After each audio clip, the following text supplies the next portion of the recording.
We all get attracted to the charm of IITs and NITs by looking over their placement records. 2 crores का package, 4.6 crore का package.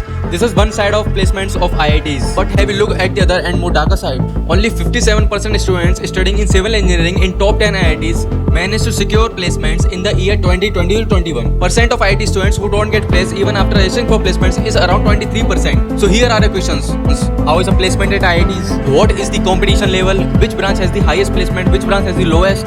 What about off-campus placements, referrals, connections, and much more? Those who are new to my channel, I am Shivam Sharma, pre-final year BTech student at IIT Kurukshetra. Talking about the placement records in my college, last year a student of electrical engineering bagged a highest package of around 1.25 CR. Amazon and Microsoft also came and gave around 40 to 50 lakh per annum. This college has got better and better with the time, and placements have certainly increased in the past 2 years. Don't know why they dropped the ranking of this college. There can be one reason. The stress management of students has degraded very badly after the lockdown, as most of us have started being in depression and anxieties. Also, the recession and layoffs have created tension between the students, which has led to more extensive competition for the placement. Nowadays, the companies have started recruiting over the criteria of CGs, while the students having more talent are unfortunately having lesser CGs. I researched a lot about it and found out a very simple conclusion of it. In colleges, we are taught about the concepts of engineering and do the practicals in the lab. But placement scenario is very different. Companies require extra skills like handling AI and ML and using these skills in relation with your core knowledge to do projects. So the students who need placements start studying about all these skills instead of learning about the core subjects. But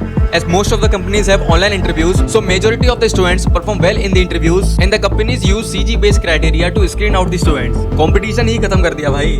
अब ये सब करोगे तो ranking तो गिरेगी ही. But this is not the only reason why students are less enthusiastic and demotivated. In colleges other than IITs and NITs, they show wrong placement data, or you may say that the half truth of placement data is shown over the websites, due to which students get attracted, takes admission, then faces the reality. Only about 0.5 students get placed with a package of higher than 1 CR, while this being around 10.1% in case of those students having a package offered of around 40 to 50 LPA. Now, I hope you can relate that colleges having around 1 CR of the highest package can also have a lowest package of around 5 lakh per annum, which is a very huge difference. But all these things are kept hidden by the colleges, but also this is not the case with every college. Before taking admission, do check all these things if you don't want to regret later on. That's all from this video. We'll meet you in the next one. Till then, goodbye.